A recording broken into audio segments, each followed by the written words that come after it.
Good day, my brothers and sisters. My name is Geoffrey Honneus, and I am the author of the Biblical Book of Life, an abridged version of the Holy Bible. This is my introduction.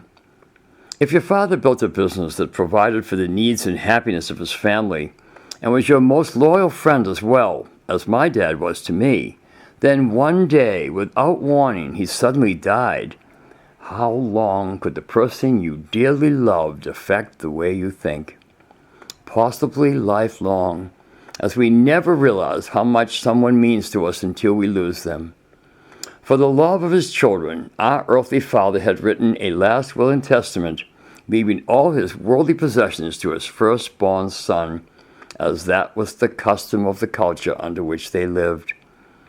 Along with his business, the father left his oldest son a book, offering his advice on how best to operate the family business and follow in his father's footsteps.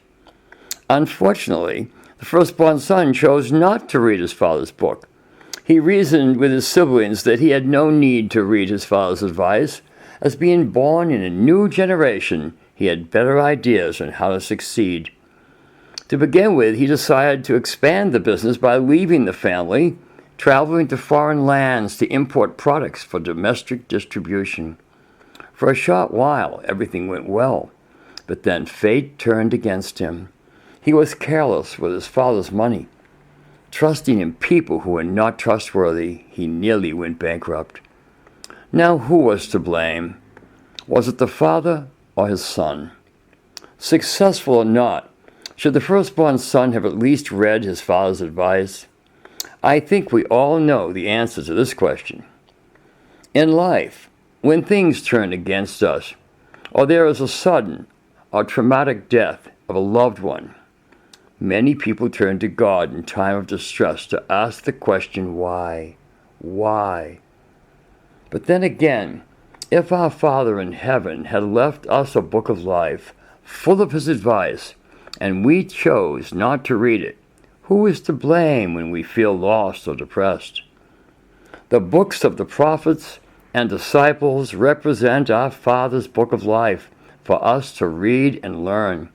Or we can choose to live our lives without knowing the teachings of God. For each and every one of us, this decision is one of the most important we will make in our lives.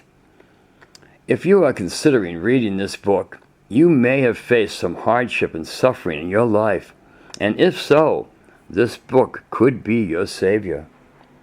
The Biblical Book of Life is condensed to about 1/3 of its original size. It can be read in a matter of just a few days, and it's worth every moment of your time.